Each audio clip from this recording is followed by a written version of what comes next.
A paz do Senhor, igreja. Glória a Deus. Você pode dar aquele glória a Deus bem alto mesmo? Ficou mais animado. Louvado seja Deus. Pediram para me ministrar para jovem, mas eu falei assim, eu falo o que para jovem? Para falar a verdade, eu não tive juventude. Eu passei direto por ela. Já caí no casamento e por ali fui. Acredita nisso? Aí você pensa, como assim, né, irmão Nilton?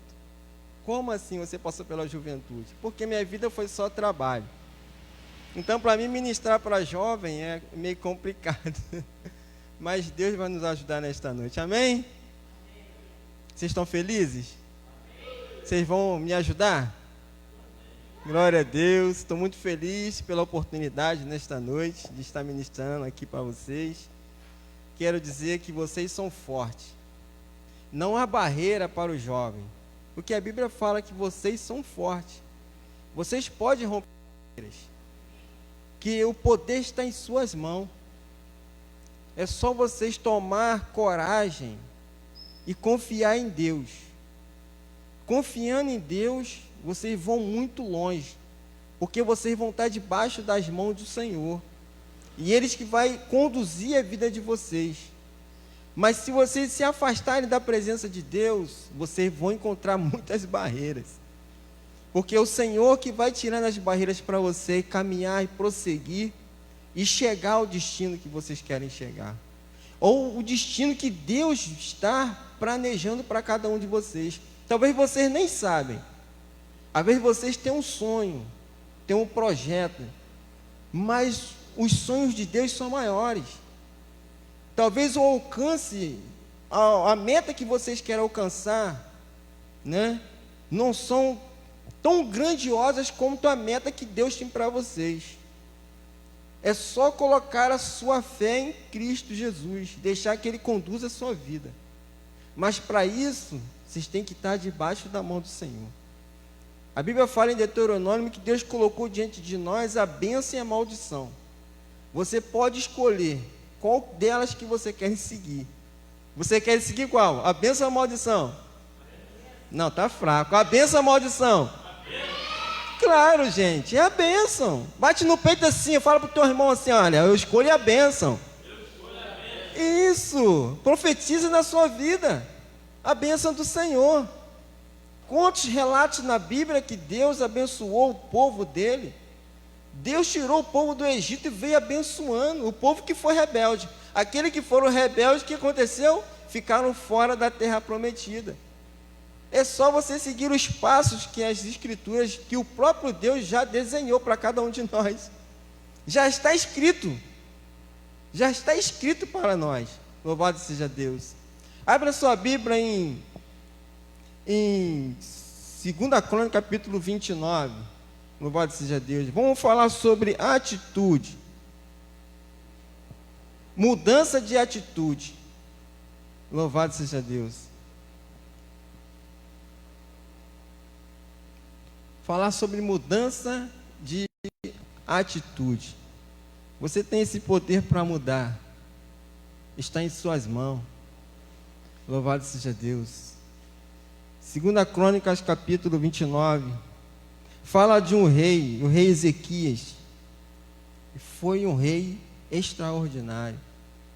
Louvado seja Deus. Já foi ministrado aqui uma certa vez. Eu achei muito lindo a história do rei Ezequias. Louvado seja Deus. Começa assim, vamos ler até o 10. Diz assim: tinha Ezequias 25 anos de idade quando começou a reinar, e reinou 29 anos em Jerusalém. E era o nome de sua mãe Abia, filha de Zacarias, e fez o que era reto aos olhos do Senhor, conforme a tudo quanto fizera Davi seu pai. E ele, no ano primeiro do seu reinado, no mês primeiro, abriu as portas da casa do Senhor e as reparou. E trouxe os sacerdotes, os levitas, e os ajuntou na praça oriental, e lhe disse: ouve-me, ó levitas, santificai-vos agora, e santificai-vos a casa do Senhor, Deus de vossos pais, e tirais do santuário as imundícias, porque nossos pais transgrediram e fizeram o que era mal aos olhos do Senhor nosso Deus, e o deixaram, e desviaram os seus rostos do tabernáculo do Senhor, e lhe voltaram as costas, e também fecharam as portas do pendre, e apagaram as lâmpadas, e não queimaram incenso, nem ofereceram holocausto no santuário ao Deus de Israel.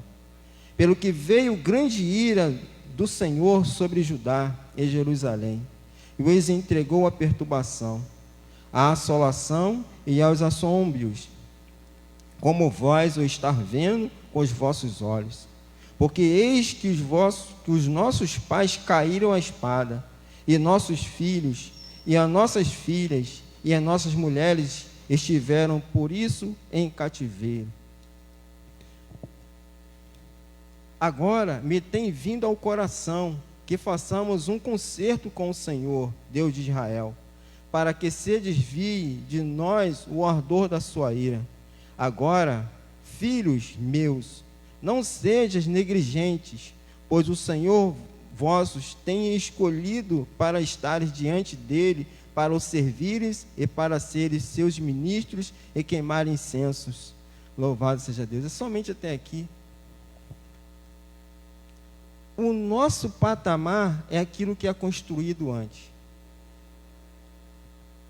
Hoje nós vivemos uma época de... Na atualidade que nós vivemos, né? Vive-se em tempos de atitudes individuais e egoístas, né? É o que mais nós deparamos no dia a dia de hoje. Louvado seja Deus. Pessoas que procuram não importar-se em restaurar atitudes que foram sendo dilaceradas com o passar do tempo. O tempo vai passando e as atitudes vão sendo dilaceradas. Louvado seja Deus. É possível encontrar, como nós encontramos aqui na Bíblia, um texto que fala justamente de um passado, de uma vida, de uma família, de um rei, pela qual as atitudes dos seus antepassados foram deslaceradas no decorrer do tempo. E isso vem refletindo na vida de cada um.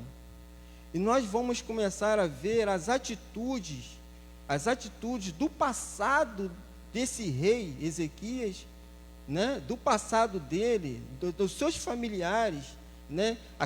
Aqueles dogmas malignos que existiam na vida dos seus antepassados até chegar a este rei.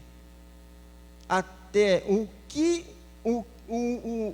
chão que o rei Ezequias pisa e o teto que ele vive foram construídos pelos seus antepassados, que foram pelo seu tataravô, que o nome dele está lá no capítulo 25, louvado seja Deus, que é o nome do seu tataravô que fala, né? O seu tataravô Amazias. Amazias foi um rei que ele começou até bem. Ele começou bem, né? Dirigindo ali o seu reinado, né? Mas ele se corrompeu. Ele corrompeu o seu coração. Ele entrou muito pelo lado da idolatria. Então, isso foi refletir no seu filho. Veja bem, uma coisa maligna que começou no seu tataravô, ou talvez até antes dele, e foi refletir no seu filho. Aquele dogma poderia ser destruído. O filho de Amazias poderia ter tido uma atitude de anular que isso viesse para a sua vida. Mas o seu filho, no capítulo 26, louvado seja Deus, que se chama Uzias, ele fez o que era reto ao Senhor, mas também ele se contaminou. Deus, ele fez tudo em favor deste rei. Deus abençoou a vida daquele homem, deu guerras, fez ele vencer tantas guerras, mas ele corrompeu o seu coração.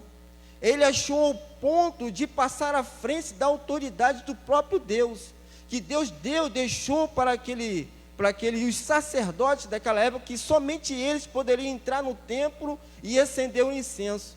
mas aquele homem estava com tanto azeite na vida, né? Posso te dizer assim, ele estava com tanta autoridade, que ele é um homem muito abençoado por Deus. Ele foi um homem que Deus guiou ele diante das guerras. Então o coração dele se encheu de egoísmo, ele ficou muito egoísta, ele ficou muito, se exaltou demais. Essa exaltação que ele teve, ele deu ao direito a ele pensou que ele teria o direito de tomar a frente de atitude que Deus tinha tomado, de pegar o incenso e ir lá no templo e acender o incenso, sendo que quem tinha que fazer isso eram os sacerdotes.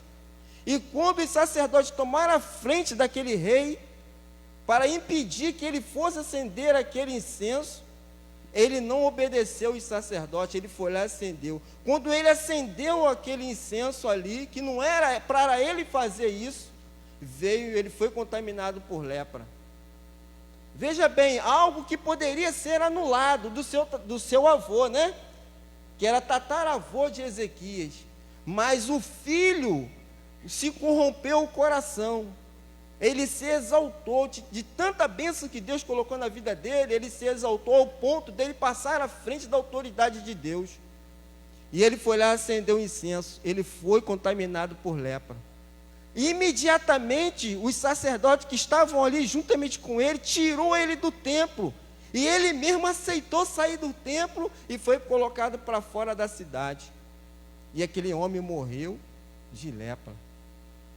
Aí, mas o filho dele, que era Jotão, também, em vez de ele quebrar este dogma, essa maldição, não.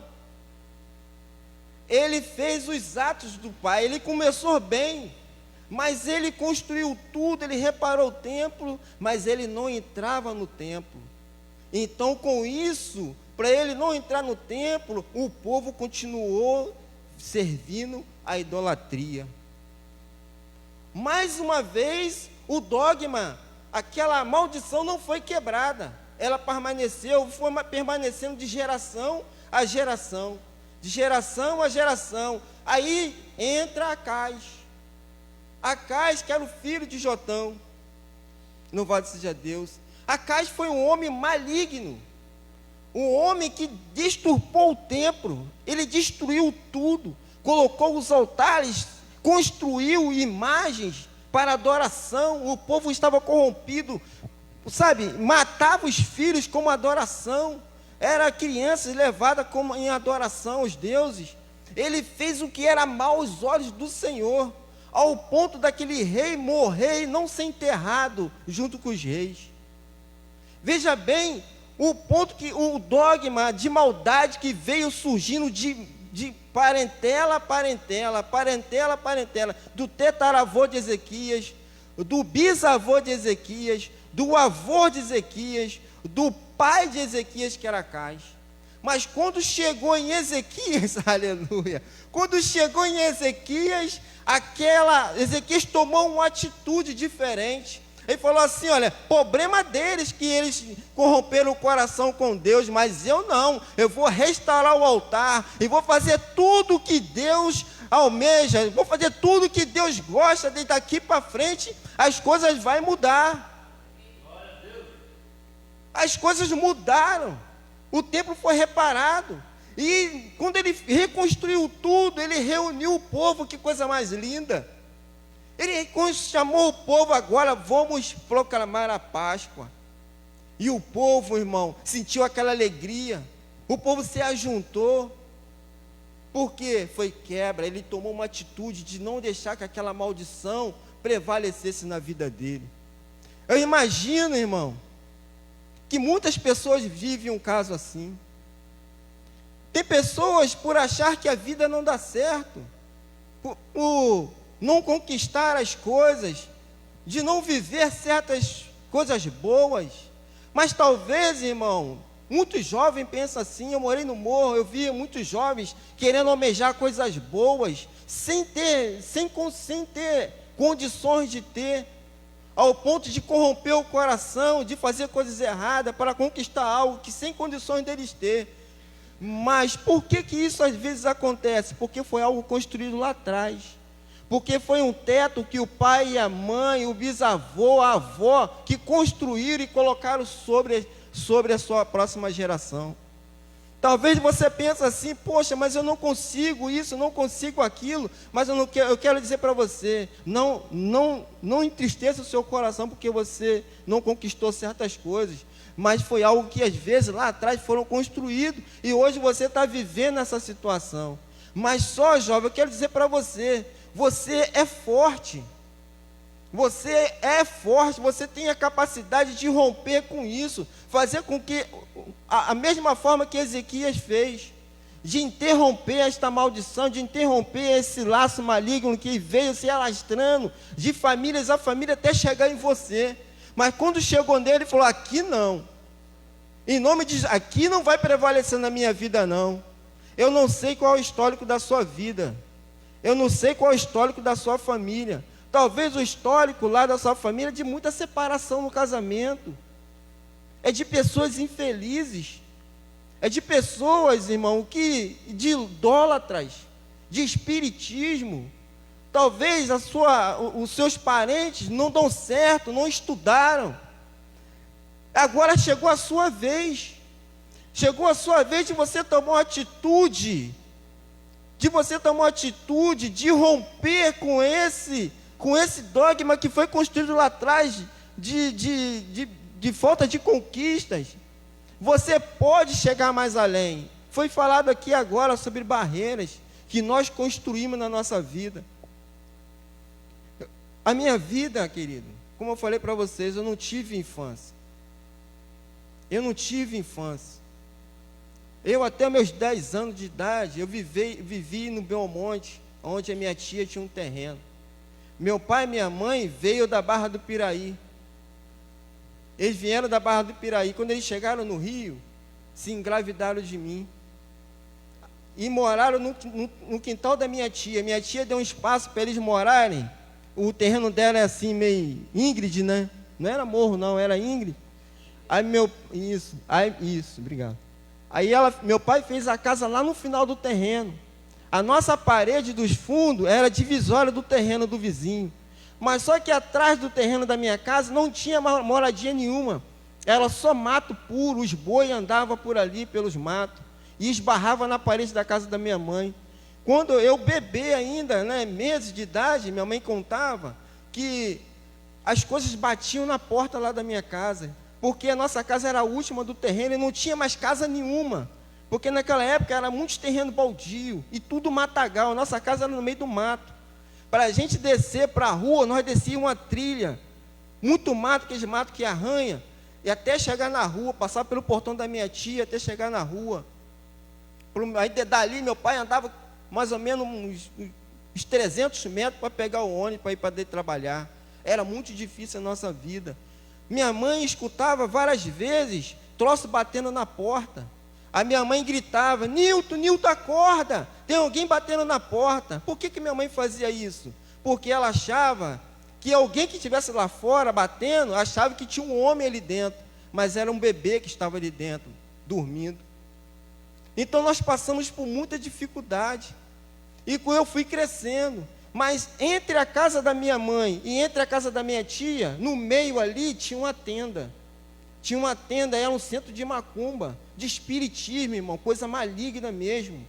Eu nunca contei isso da minha vida, eu conto até choro, porque foi uma vida muito difícil que nós tivemos, pelo menos eu tive. Era um centro de macumba, ali, irmão, era coisas malignas, era muito sangue, era muitos animais mortos.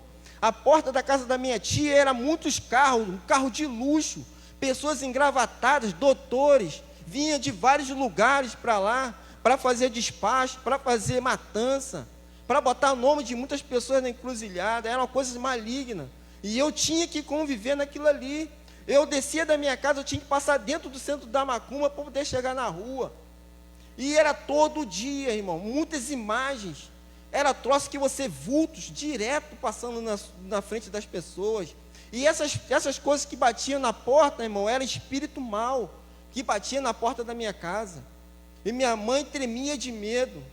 Minha mãe era muito linda, minha mãe era descendente de índio, tinha um cabelão muito bonito, Minha mãe era uma mulher muito desejada. Imagina uma mulher morando no meio do mato, tempo de ser estrupada.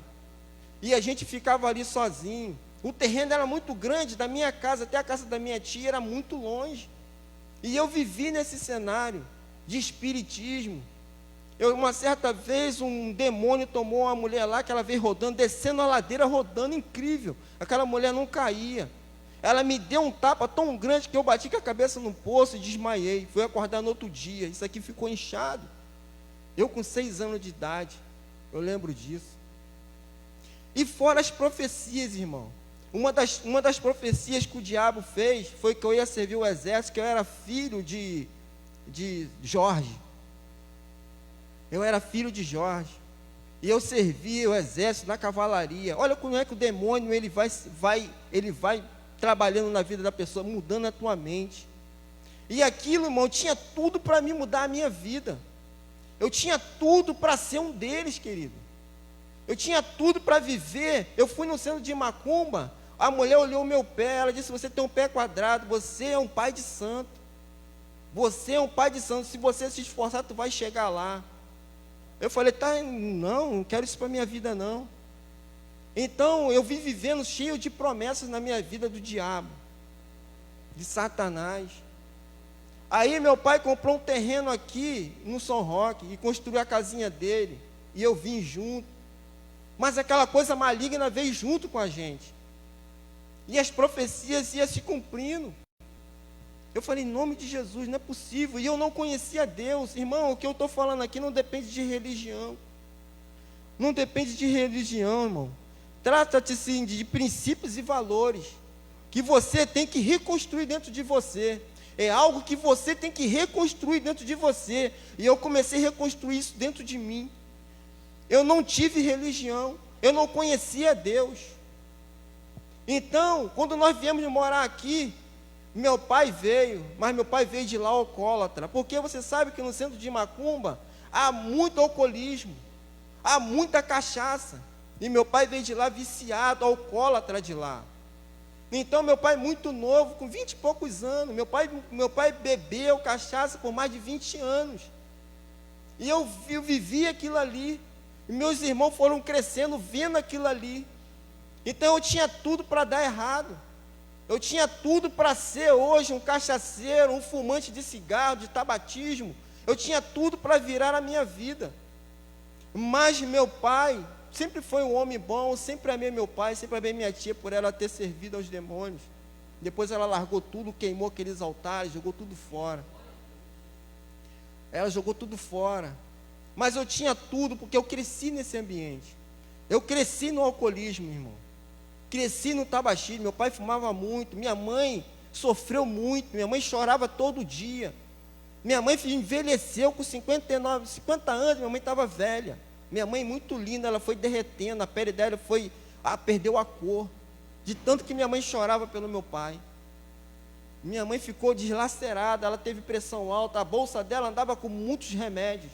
Minha mãe morreu com 53 anos, eu estou com 52.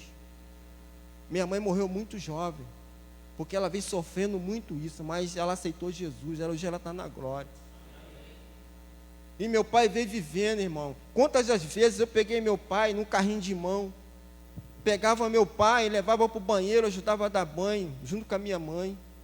Eu era o filho mais velho, meus irmãos tudo novinho, eles não entendiam nada. E eu fui crescendo nesse ambiente. A minha mãe, ela chegou ao ponto, irmão, e a minha vizinha também era espírita. E até hoje ela é espírita. Aí minha mãe ia para a casa dela também, e as coisas iam se complicando cada dia mais. A nossa casa ia se complicando cada dia mais. Era coisas terríveis que andavam dentro da nossa casa. Vocês não têm noção. Aí eu entrei, eu vi que as coisas estavam piorando. Eu com 12 anos fui trabalhar. Eu estudava de manhã e fui trabalhar. Olha aí a mudança de atitude. Eu jovem já comecei a mudar a história da minha família. Eu adolescente comecei a mudar a história da minha família e buscar dinheiro para ajudar em casa. Meu pai deixava dinheiro toda semana para a gente fazer compra de segunda, aí todas as sexta-feiras, mas não era suficiente, porque a família estava crescendo. Era o primeiro filho, o segundo filho, o terceiro filho, o quarto filho, o quinto filho, e ainda tinha uma reserva, que era minha irmã mais velha, né, que foi adotada pelo meu pai. A Sueli, que faleceu também, faleceu. Então eram 6 filhos. E o salário do meu pai como bombeiro hidráulico não dava. Mas ele nunca deixou faltar. Mas todo dia ele chegava bêbado em casa, era de segunda a segunda-feira. E todo dia alguém levava meu pai para casa. E todo dia tinha que dar banho nele.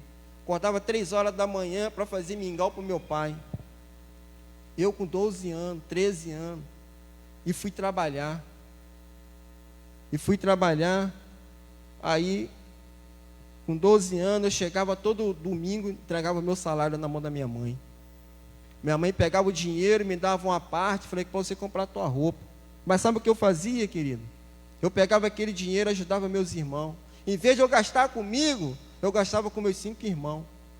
Ajudava eles, comprava a roupinha deles, dava um dinheirinho para eles. E eu ia, estudava de manhã, ia trabalhar à tarde no aviário, matar galinha. E isso foi a minha vida. Com 15 anos, 16 anos, o primeiro abatedouro que fez em Queimados, o maior abatedouro que teve, eu fui o primeiro a trabalhar lá, porque eu tinha grandes habilidades.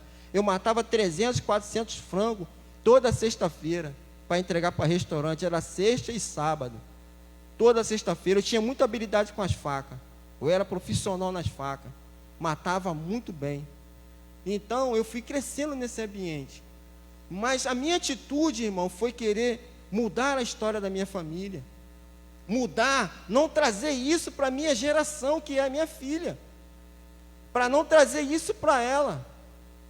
Porque havia uma maldição alojada na minha família que veio passando de avô para filho, para bisneto, e veio passando para tios e tias, alcoolismo, espiritismo, veio passando. Mas quando chegou em mim, assim como chegou no Ezequias, aquilo foi quebrado em nome de Jesus.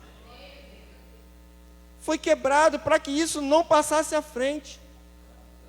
Apesar que tem coisas que você não observa que está acontecendo na tua vida.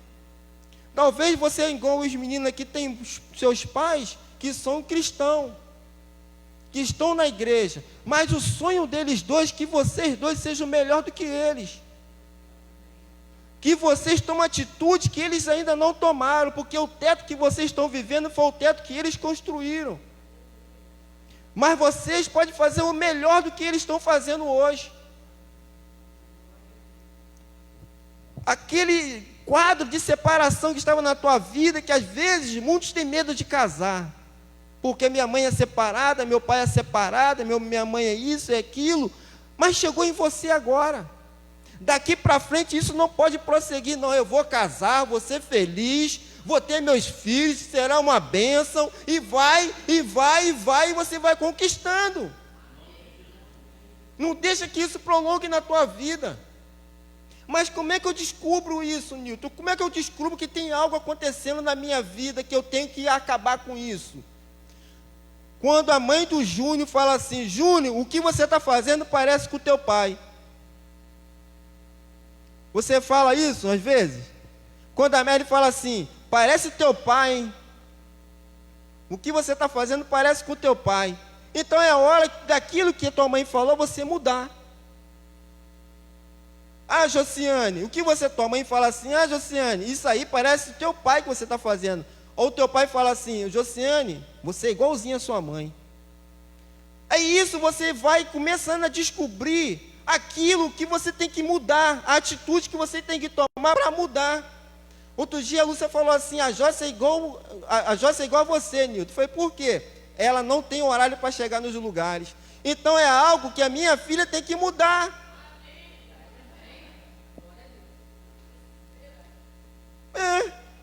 Agora você vê num casamento, preste atenção, quando a pessoa casa, né? Ou você conhece o namorado, certo? Conheceu o namorado, mas você sabe que o namorado não paga um lanche, o cara é mesquinho mesmo, mas você sabe que ele tem condições de pagar o lanche e não paga? Mas o cara é mesquinho, irmão, a pessoa vive na dificuldade porque é mesquinho. Quando você casar, você procura o histórico da família dele para tu ver. Então, irmão, aí você fala assim: você é pão duro, hein? É algo para você falar assim: olha, procura na tua família aí, quem é pão duro na tua família, e tenta mudar isso. Às vezes a pessoa tem condições, irmão, de viver bem, mas é mesquinho com as coisas. E vive na dificuldade. Isso aí é um histórico de família. É hora da gente despertar, irmão, e quebrar isso na nossa vida.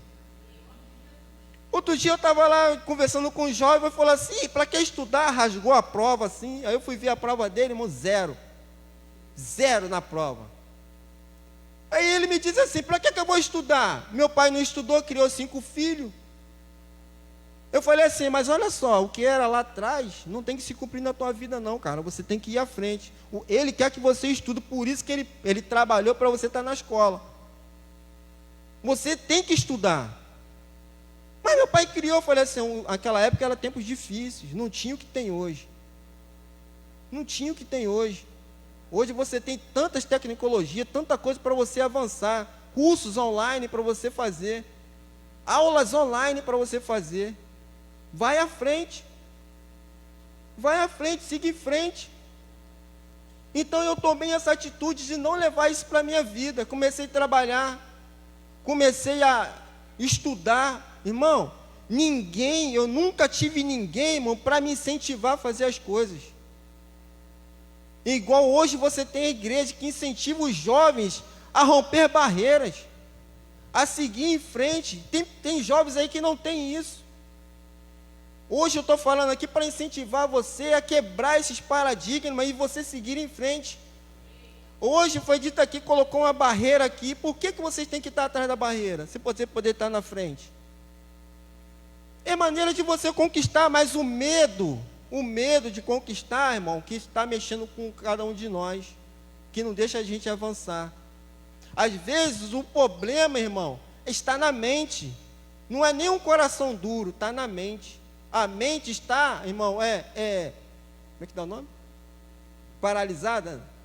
Bloqueada, obrigado. Viu, meus universitários? Bloqueadas.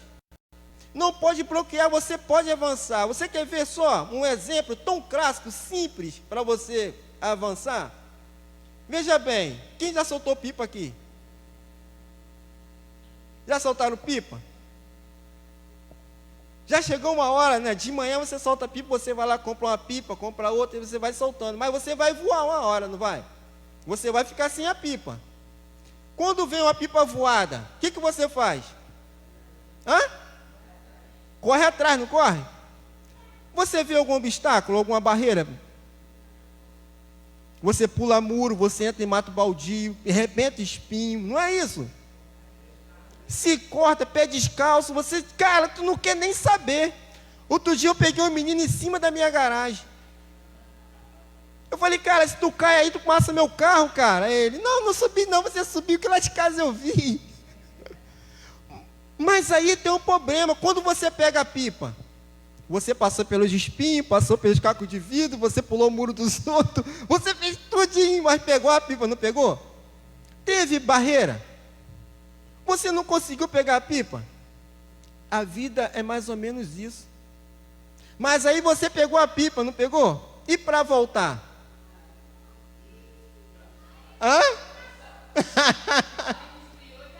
O sangue esfriou, a pastora falou aqui. E agora para voltar? Tu tem que passar pelos espinhos, passar pelos cacos de vidro, passar pelo cachorro, pular o muro de novo. Olha quantas coisas você tem que romper. Mas aí você continua vencendo. Por quê? Você não volta pelo mesmo lugar. Você já voltou para o mesmo lugar? Não, você olha e vou por aqui, é melhor. Não é assim? Pega a pipinha, bota embaixo do braço e vai, cara, e vai cortando o caminho, pula aqui, pula ali, e vai indo, cara. Daqui a pouco você chega lá na frente. Opa, peguei a pipa. Cara, você rompeu barreiras. É assim que funciona. Você pode conquistar. Você pode ter atitude de conquista. Outra coisa também, irmão, pare com esse negócio, né? Olha só, o bisavô teve problema, o tataravô. O bisavô também, o avô também, e o pai também não teve problema. E Ezequias não rompeu? Não acabou por ali? Sabe o que aconteceu? Ezequias deu testemunho da vida dele. Ele não deu testemunho da vida dos pais. Pare de dar testemunho da vida dos outros. O maior problema do jovem hoje é dar testemunho da conquista do teu colega. Às vezes você está um do lado do outro, igual está aqui. Está todo mundo aqui, não está? Esse aqui estudou, esse aqui passou na prova, esse aqui está na marinha, mas você sobe aqui, pega o microfone e dá testemunho da vida dele. E você? E você? Aonde fica na história? Responde. Dá testemunho de todo mundo. Pô, o colega meu tem um carro maneiro. Poxa, o colega meu tem uma casa boa. Poxa, o colega meu, você dá testemunho. Às vezes não é nem na igreja ali, com o teu amigo ali fora, você dá testemunho da vida dos outros. Poxa, mas você serve a Deus, cara. Profetiza sobre esta casa. Vai lá, ó, bota a mão assim, ó, em nome de Jesus, vou ter uma casa melhor do que essa. Em nome de Jesus, eu vou conquistar essa faculdade. Em nome de Jesus, eu vou conquistar esse carro. Irmão, profetiza, você tem autoridade para isso. Você é filho do Altíssimo, jovem. Você pode conquistar. Eu entrei numa empresa. Deixa eu ver se eu tenho tempo. Tem. Eu entrei numa empresa, se chama Periplástico. Lá, há um galpão muito grande, mas tem muitas máquinas. Eu nunca fui incentivado por ninguém, eu tinha 20 anos. Aí eu entrei para essa empresa, eu cheguei lá como auxiliar do auxiliar. Já viu auxiliar do auxiliar? Eu só não varria chão. Porque tinha os faxineiros. Então eu cheguei lá, não sabia fazer, eu limpava a peça. Aí eu limpava a peça, mas ficava observando as máquinas. Ficava observando as máquinas. Falei, poxa, deixa eu dar uma peguinha aí. Ó, o cara, faz aí. Fui para a primeira máquina. A máquina, irmão, é do tamanho de saltar, assim, cheio de botão. Cheio de botão. Cara, eu sempre fui um cara de olhar mais, observar mais do que falar. Se vocês observaram a minha vida aqui dentro, eu sou muito quieto, mas observo muito. Aí eu observava os caras mexendo e aquilo foi entrando na minha mente. Os botões, o tempo, porque você lá trabalha no tempo. Você tem que ter o tempo na cabeça, senão você estraga muita peça. E eu ia vendo aquilo ali. Aí quando os caras iam almoçar, eu não almoçava, eu ia para a máquina, porque lá é produção, os caras recebem por produção. O cara falou, trabalha na minha máquina lá, eles iam almoçar. Eu comia rapidinho lá, ficava 1 hora trabalhando para eles. Quando um deles for mandado embora, quem entrou na fita? Eu. De auxiliar, eu passei a auxiliar de operador, ainda era auxiliar. Aí operando as máquinas lá no fundo, essas máquinas eram lá no fundo do galpão, pior lugar. Mas eu almejava as máquinas que estavam lá na frente. Aí comecei a encontrar as barreiras, que eram as amizades, os caras, levar para beber, levar para festinha. Eu falei, não, cara, não quero. Eu quero minha promoção. Aí daquela máquina lá, eu ia para outra treinar, que era mais difícil ainda, e treinava ali. Quando os caras iam almoçar, eu ficava. Um dos caras, né, aposentou. Quem entrou na máquina? Nilton, operador de máquina. Levei minha carteirinha lá para a empresa, assina aí, operador de máquina. Mas eu queria ir além ainda.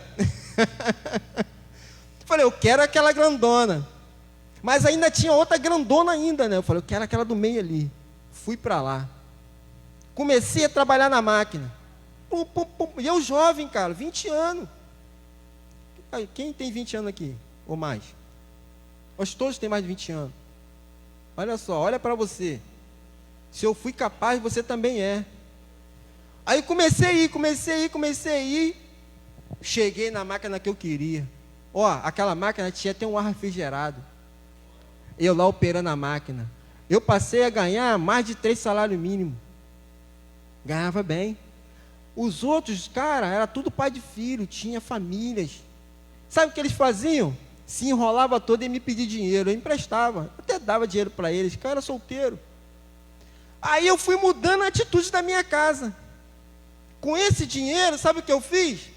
Minha mãe quase infartou comigo. Quase infartou comigo. Um dia ela acordou, um belo dia de manhã, o que ela encontra na cozinha? Dentro da cozinha, irmão, uma moto.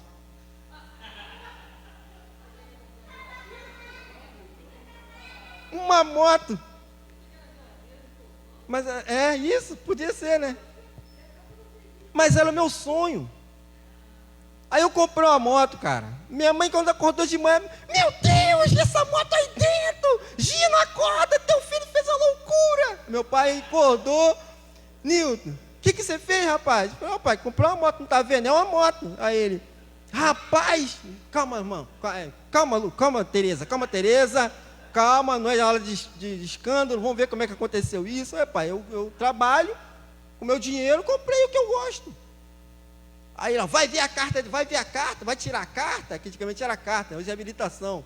Vai ver a carta, tal, e vai ver o documento dessa moto. Aí eu fui ver o documento da moto. Cheguei lá, a moto era roubada.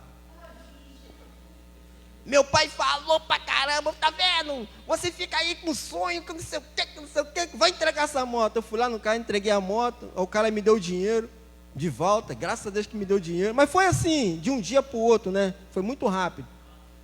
Mas aí, em vez de eu ir para casa, eu fui para um outro lugar. Peguei o dinheiro, fui para outro lugar. Ali na rua Nilópolis, em frente àquela igreja Assembleia. Aí eu cheguei lá, tinha um cara vendendo uma moto vermelha, RX. Comprei a moto. Aí cheguei em casa de moto, encostei a moto lá de novo. Meu pai, de novo, outra moto, meu filho. Pai, é meu sonho, pai, eu gosto disso, pai. Ele, meu Deus, você não tem jeito, cara. Eu comprei a moto. E isso foi mudando a minha casa. Meu pai viu que ele poderia mudar também. Então, irmão, você pode conquistar. Sabe, quebra esse negócio, não deixe que isso venha fluir na sua vida não. Tá bom? Que Deus te abençoe, né? Que você possa conquistar os seus sonhos. Deus está aí, eu não conhecia Deus, mas eu fui próspero. Aí depois que eu conheci a Deus, né? Eu vi as bênçãos de Deus na minha vida. Eu vou te dar um conselho, né? Vamos falar sobre namorado, né? Você sabia que as meninas hoje em dia não querem homem trabalhador? As meninas não querem homem trabalhador. Só querem esses calça riada da rua, parecendo a cueca. As meninas hoje estão correndo atrás dos namorados. Gente, não faça isso. Não corre atrás de namorado, não. A Bíblia fala que as bênçãos nos seguirão. Se quiser que a bênção venha até você. Se quiser, a bênção vai vir. Deus te prometeu isso. Ela vai te seguindo, você não precisa ir atrás da bênção, não. Descansa o seu coração, espera no Senhor. O que Deus tem é maior do que você imagina, gente. Espera no Senhor. Que Deus te abençoe nesta noite, em nome de Jesus. Aplauda o Senhor Jesus Cristo. Obrigado, Senhor.